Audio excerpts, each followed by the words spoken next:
What's up, everybody? Welcome to another edition of Mr. B's Baseball Breaks. Doing a special video here on Sunday.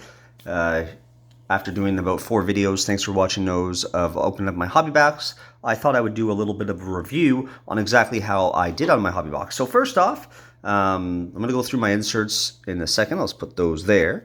Want to let you know, so of the 24 packs, of the base set, I am missing 43 cards. So didn't get the full set. I got 22 inserts, so there was 2 dud packs, and I only got 7 base doubles. Now, you might notice in the video I did mention that I got quite a few doubles. That's probably taken into consideration. I had 2 loose packs.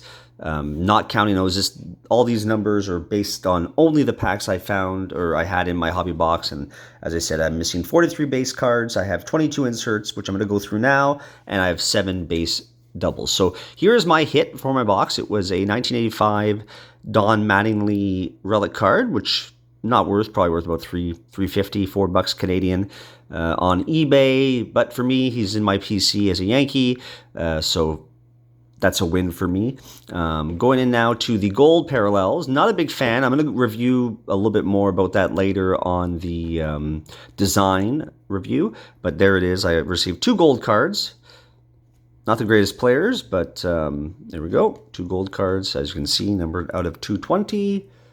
I also received 3 rainbow foil cards.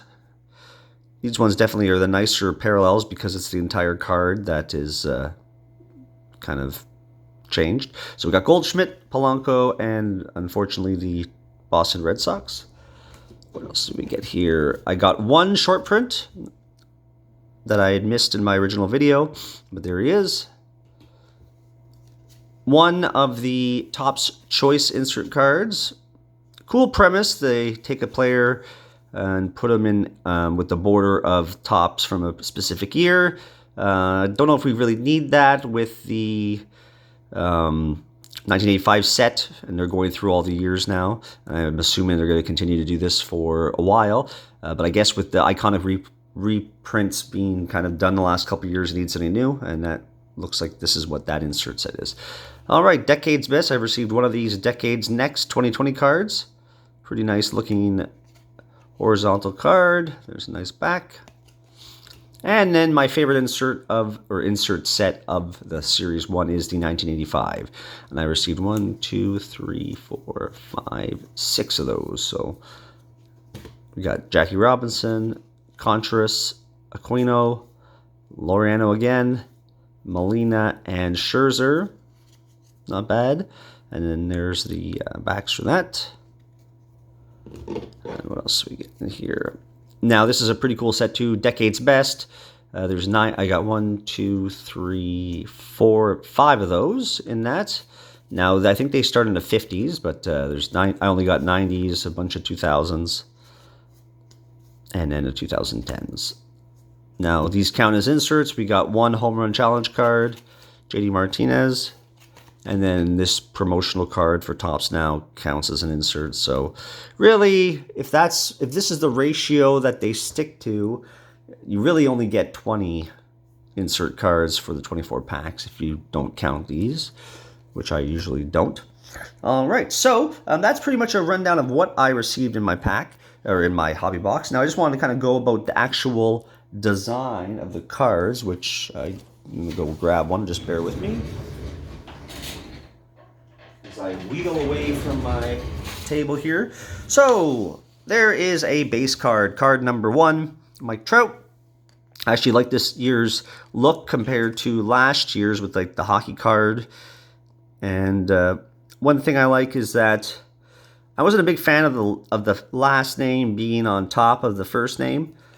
This year they've kind of, well, it's on the side, but they have the first name on top of the last name. It's very clear with the logo. You know who the player is. There we go. So that's last year's. And then there's the year before that. That's card number 1 from 2018. This one I didn't mind. I know a lot of people didn't like the swoosh. I didn't mind it. A lot of people are kind of wishing that they would have had the name and the team name on the bottom horizontally rather than vertical. But you know what? I don't mind it. I like how a lot of the shots, like the Acuna Jr. card, the player is like on top of it, which is kind of cool. With regards to the back, I like the clean. I really like this year's back compared to last year's with the, I don't know, that kind of orange peachy salmon color. I think it was green, another like a light green. I'm not a big fan of the color scheme and the brightness of the colors, or the dullness, I should say. I like the very clean look. The only thing that changes colors, from what I believe, is the team name. But there we go. So that's the difference between last year. It was a little bit cleaner. I actually really liked the 2018 ones as well, just with the color on top versus the color on the bottom. So, I know a lot of people were complaining. My main complaint, as I was mentioned going through the gold cards, is the parallels. The only thing that's changed is that little border on the left side, or, left side, doesn't matter which way you look at it. I'm not a big fan of that, especially if you look at the gold cards. No, I guess it could be on the right side.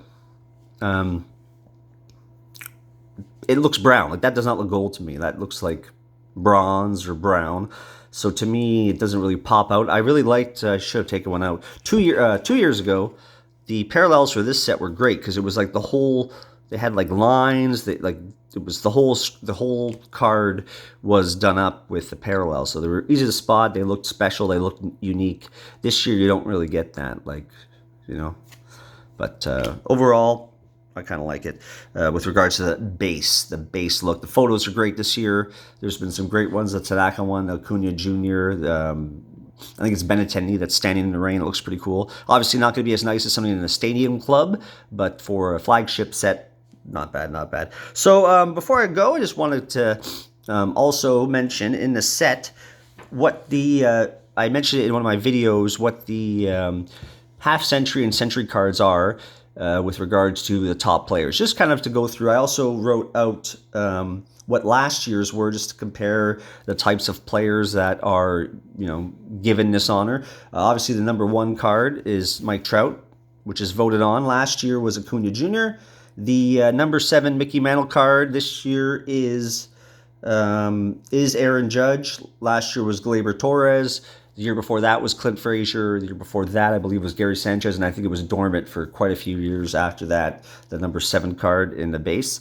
Number 50 this year, is actually one I'm missing, is Cody Bellinger. Last year was Mookie Betts. The 100 card is Alex Bregman this year. Last year was Mike Trout.